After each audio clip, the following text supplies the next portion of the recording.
What's poppin', y'all? The botting situation is so out of control that one of the co-founders of Kick, or one of the, I don't know if he's still a co-founder, but one of the people that brought Kick to the forefront and definitely brought a lot of streamers in, decided to go off on a Twitter post. X post. So this is Trainwrecks TV. He has been the biggest gambling streamer probably ever in this crypto casino space, and he's been crashing out recently, just frustrated with his deal. But he would respond to a post by somebody talking about social media careers and things like that. And this guy's been in the game for well over 10 years. And one thing that he's really about is authenticity, transparency, those two things I would say mainly. And he said the following: why would people try when the 2024 to 2026 recipe for success is as follows? And he's laying down N3on's whole plan and a couple of other people that I'm going to name. Number one, and first and foremost, view bot blatantly. We went over this post from the CEO at Night Media, who talked about how it only makes sense to view bot if you're small. There's anything else would be shooting yourself in the foot. And he talked about how sad of a situation it is, but he gave honest advice. I don't remember the exact video I did, but I remember talking about it. And Night Media is one of the biggest talent management companies for live streamers, as in Kai Cenat is on there. Mr. Beast is or was on there at a period of time, but I think Mr. Beast has his own in-house talent management company now. I don't know. The guy's running a lot. He would continue and go on to number two: rely on the fact that real-world celebrities, athletes, and or groups of party women don't understand view botting. Thus, when you invite them to your stream, they think they are joining in on the new generation's next big thing. But in reality, they're just being used to legitimize the viewbotter's channel, which in turn brings in real traffic. The guests are actually more of the attraction than the streamer at the start. So why is this N3on? Well, N3on has even talked about this being his strategy, and he's been one of the guys to really propel the large payments of stream clips, and he would talk to certain other streamers, or people be like, yo, clips are so important for me because NFL players, NBA players, he did this in an interview. They're not sitting there watching long streams, and he's correct. Now, there are some, right? There are Gordon Hayward, but he was more of a gamer, so he would live stream and watch live streams, but it's very, very niche. So these guys are on TikTok, they're on IG Reels, and they're maybe on X here and there, but that's where they're consuming all of their clips. So when they see a figure like N3on multiple times all the time, and he's with other celebrities, keep in mind, then they're like, oh, whoa, damn, this guy's lit. He's popping. I can't escape him. Look at all his clips getting views. But are those people that are viewing it because they like N3on, or because he's with a celebrity and because they like the interaction, because they like the clip? And are those people actually watching a N3on? Well, I'll tell you guys what I believe. And then number three, use these collaborations or other collaborations to make the hyperinflated view count appear to be justified in the average person's analytically ignorant mind. I'll give you guys a perfect example of this. N3on was live on Kick. Keep in mind, Kick of all streams, right? And he was with the Ned's Declassified School Survival Guide crew, their whole team and all that, the people that were acting on there. Now, how the hell did he get this collaboration? Also, how the hell does N3on get all these collaborations? This guy's got collaborations with everybody. NFL players, he was with the guy that was showing him Michael Jackson's estate. This guy's had unreal collaborations. And this isn't an Aiden Ross. An Aiden Ross is damn near a celebrity at this point, a B-tier celebrity. But a N3on, right? And he's getting 50,000 viewers. You honestly expect me to believe that and I'm sitting there and I'm not pocket watching, I'm chat watching, and that chat is moving. There had to be max 2,500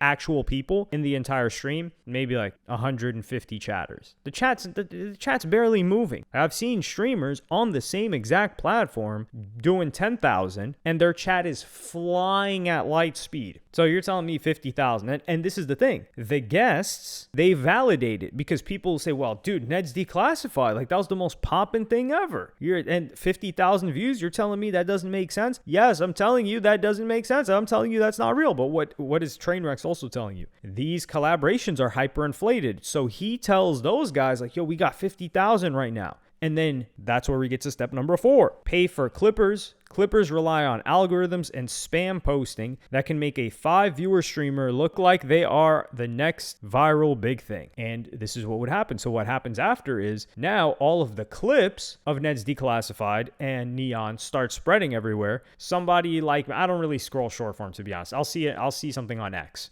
But let's say somebody like me who grew up on that show or others, they're scrolling their TikTok and they're like, damn, dude, Ned's Declassified and they're with this streamer and they like it. They like it. They engage with it. But are they going to watch N3on's next stream? No, they're not. They're never going to watch N3on's stream. They don't care about N3on. And then combine the blatant view botting, the clipping, and the collaborations with celebrities, athletes, party women, and there you have it. Almost every single 30K viewer streamer in today's streaming world. And that is exactly what's happening. Now, who else did this? Let's see. Vitali's comeback, you could say, okay, I understand. But Vitali's not averaging 20,000 viewers. He's not. Fusi, I don't believe that Fusi did this because Fusi was content that you needed to watch live. Like, there are certain people that make like certain shows, right? Like Fish Tank is a popular show, things that are unpredictable. A live streamer's content is going to have the highest engagement and the highest viewership if the content fulfills the requirement of, yo, I cannot step away or I'm going to miss something crazy. And most of these streams are not like that. Most of these streams are, I'll catch a clip when it comes out. That's it. As opposed to anything could happen at any time. And if I step away, who knows what's going to happen next? And you're glued to the screen. And when Fusi did his live streaming run, that's exactly what that was. So I believe Fusi's views were real. But Clavicular is also doing that. Like, Clavicular felt like the hottest thing ever. And this is the thing. Clavicular is one of the most famous new creators. And damn near, he's just talked about everywhere. His words are getting used. The people around him are quote unquote blowing up, or clips of them are blowing up. But are they really? Because this other live streamer from the crypto space by the name of Rasmer, he would talk about the guys around Clavicular and he would have lunch with them and he was saying, these guys are dead broke. One of the things I learned from streaming with Androgenic and streaming with all these Looksmaxers, Dylan Latham, Hexum, Wando, is I learned that they are all far, far broker than I had ever anticipated. Like, they are brokies, bro. They are straight up brokies, and none of them figured out how to monetize their views. They got 500 million views in a month, and they're broke. And so it's like, why do you even do this? We had a bunch of Looksmaxers at dinner. And I put my card on. I said, I got it, guys. Don't worry about it. It was like $350. $350. I'm like the new face. I'm a new guy. I want to be nice to them. I want to show them that I f with them and things like that. Be hospitable. And they're like glazing me. They're like, thank you so much, bro. You're the GOAT.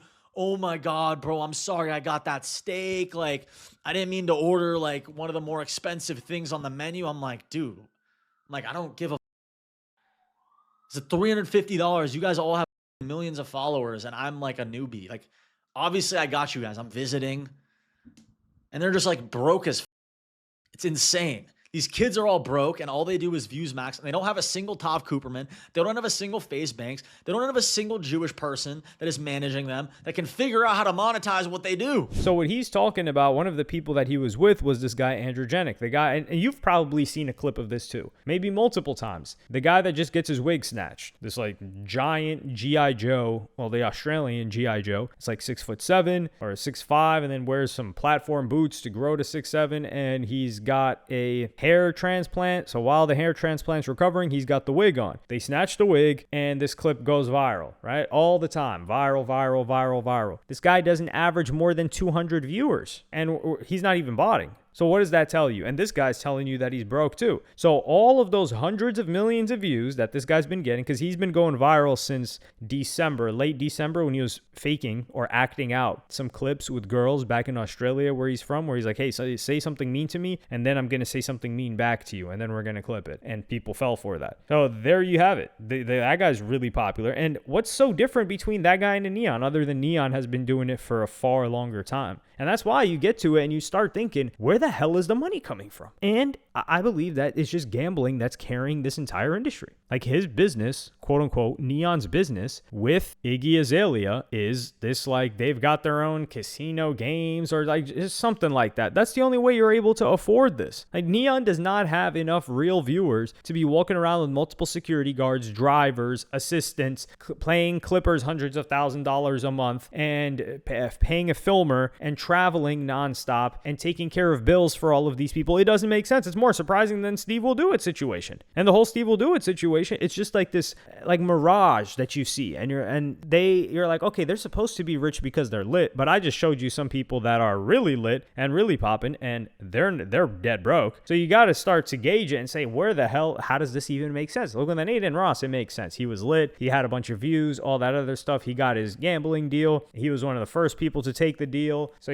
people affiliates losing, and then you see the boxing matches, and you're like, okay, boxing matches. People are clearly betting a lot on these boxing matches. That's how the company is able to put on the sponsor for Adin Ross to pay out these boxers, because so many people are betting, and they get a cut of that. And that makes perfect sense. You're like, okay, this all adds up. Now, the amount of money, we don't really know what it is, but you can make sense of it. When you cannot make sense of something, that's when you know something fishy is going on, especially when some guy's getting 50,000 viewers. You look at a Jinxie that's getting what, like 30,000, maybe a 40, like he's getting less. For sure, he's getting less than N3on is getting in some of his streams, or he's averaging the same amount as N3on. And this guy's reviving entire games, and you can see his chat flying. So this whole thing is just all fraud on top of fraud on top of fraud. And even still, N3on, despite being disliked, like I said, the guy works hard, but we're not going to pretend like this isn't all built on fraud. Or for N3on's case, I should say it's amplified by fraudulent numbers, because he did build up a small base of maybe like 1,500 real people